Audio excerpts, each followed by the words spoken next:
When there is no more room in hell, the dead will walk the earth.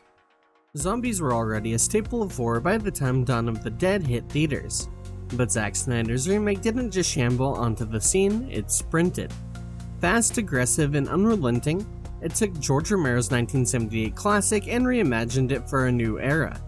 The question is, does it stand on its own, or is it just another soulless remake?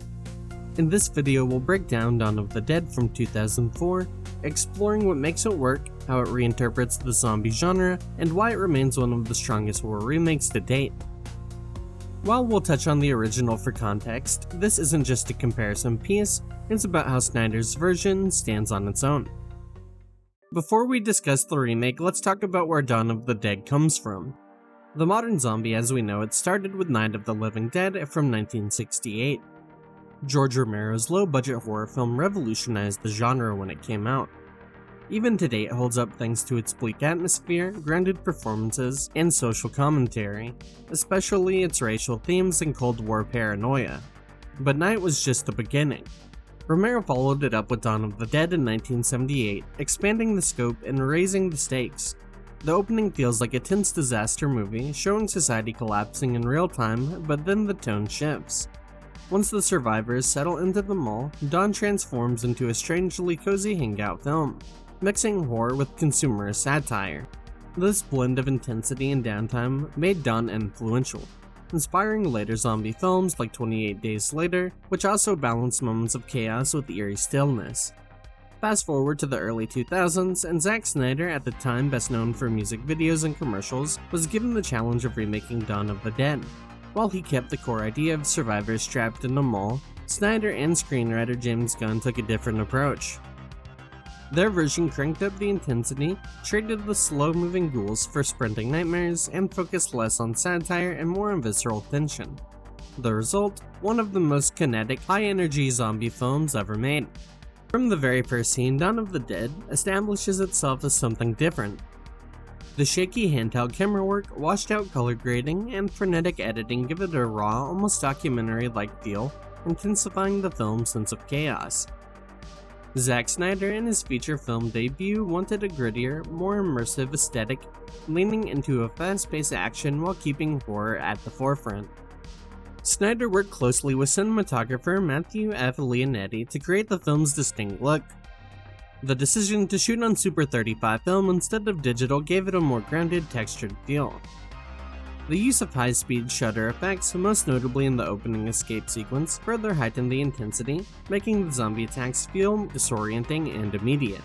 Snyder would later become known for his highly stylized visuals, but here, his approach was more restrained, prioritizing a sense of urgency over slow-motion spectacle. The screenplay, written by James Gunn, balanced horror, dark humor, and character-driven moments, helping the film stand out from the wave of early 2000s horror remakes. The film's tone is serious but not overly grim, with enough personality to make the characters feel lived in rather than disposable. As for casting, the film assembled a strong ensemble led by Sarah Polley as Anna, a nurse caught in the outbreak's chaos. At the time, Polley was known more for indie dramas, which helped ground her performance in realism. Ving Rhames brought his signature intensity as Kenan, the tough but principled cop, while Jake Weber played Michael, a resourceful everyman who contrasts well with the more hardened survivors. Secondary characters, like the arrogant self-serving Steve, played by Ty Burnell, really rounded out and add additional dynamics to the cast. Another key element was the zombie design. Special effects were handled by David Leroy Anderson, whose team used a mix of practical effects, prosthetics, and minimal CGI to create the infected. The decision to make the zombies fast-moving was controversial among purists, but added to the film's relentless pacing, making them feel like an immediate, overwhelming threat rather than a slow-moving horde.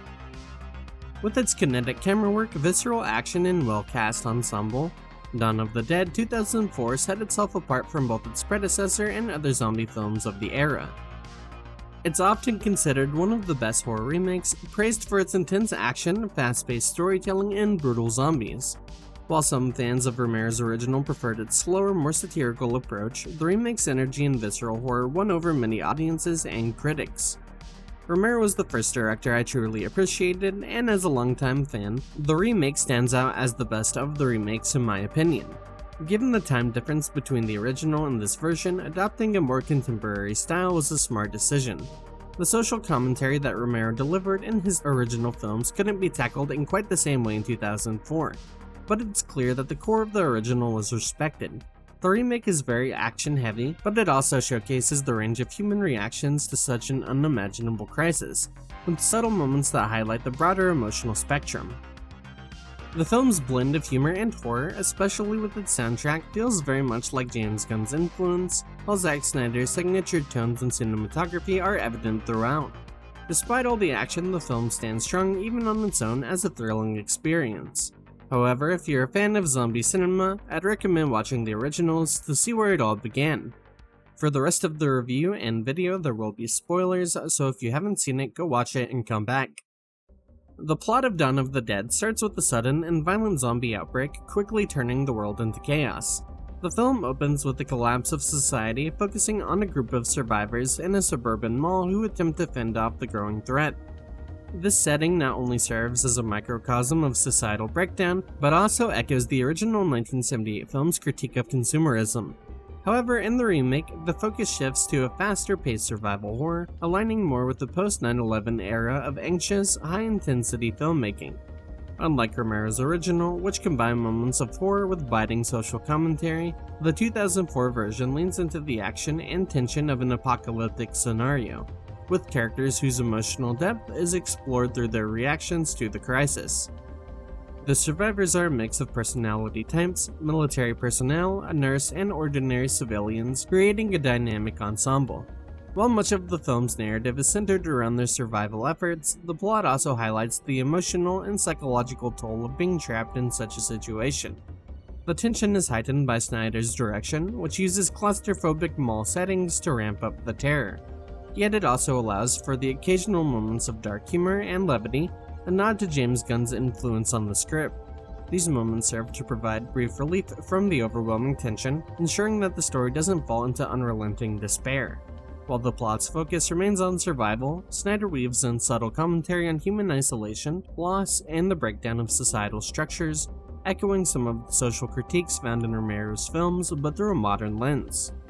One of my favorite aspects of the remake is the dynamic between the survivors and Andy, the man stranded in the gun shop across from the mall.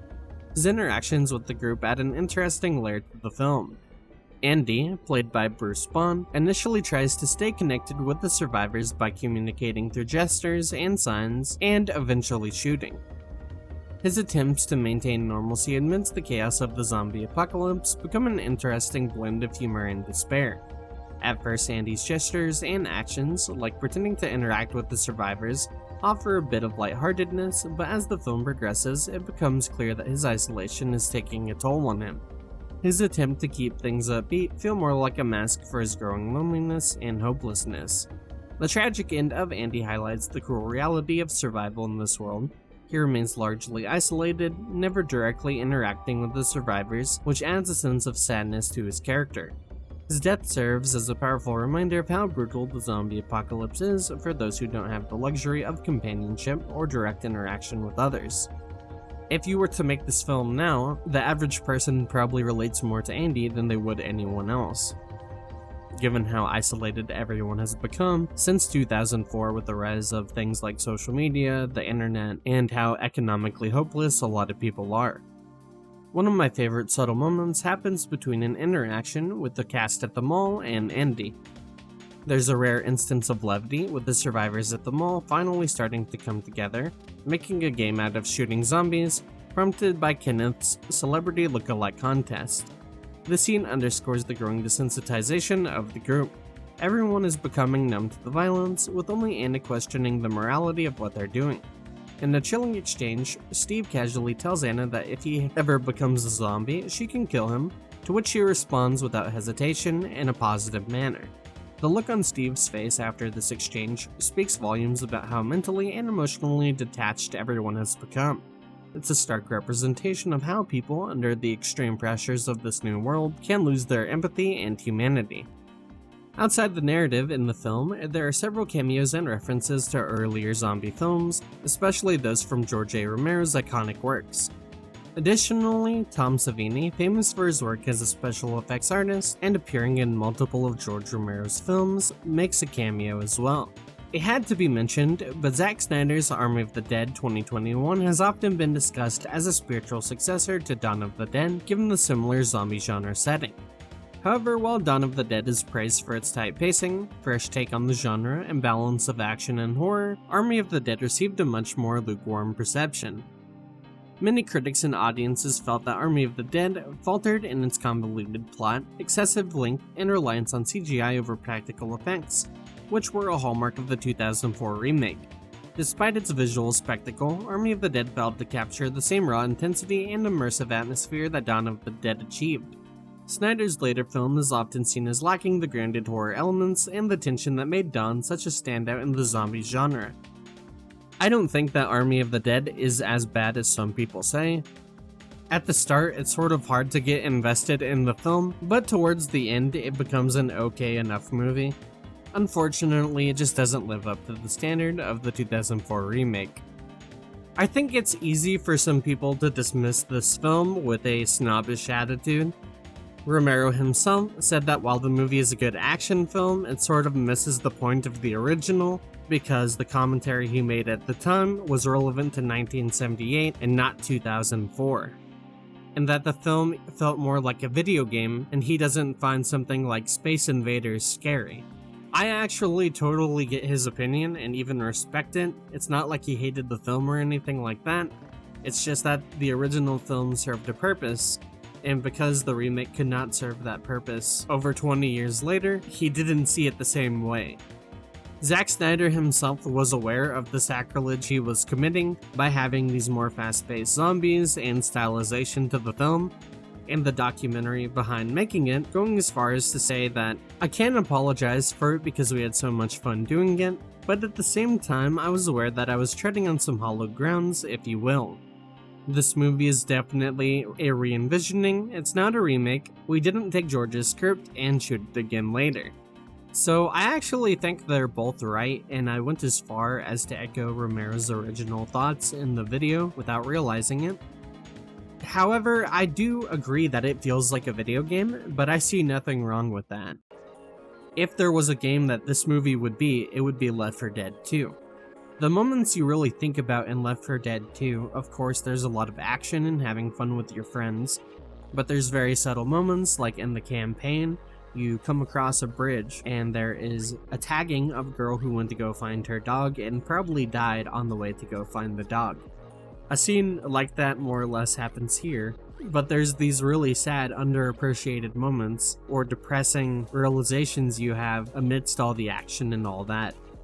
I think the ending alone really hammers this point home, with one of our main characters unaliving on the bridge even though they've temporarily stopped the zombie horde from attacking them, and two of them have even gotten on the boat to escape, as well as the videotape ending of them arriving on the island as well. Overall, I think it's a great movie and something you could even watch alone, but you should definitely go back and watch the originals as well. With all that being said, I'm curious what you guys have to say. Did you enjoy the movie? Do you like it on its own, or do you think that it shouldn't have even been related to the first film to begin with? How did you feel about Zack Snyder's later works in the zombie genre? Would you rate this film up there with something like 28 Days Later, or at least other early 2000s zombie movies? Be sure to let us know in the comments down below. Thanks for making it until the end of the video. Leave a like and subscribe to the channel. Here at Inner Spiral, we cover the video games, shows, and movies we all love, so be sure to join us, and I'll see you next time in the Spiral.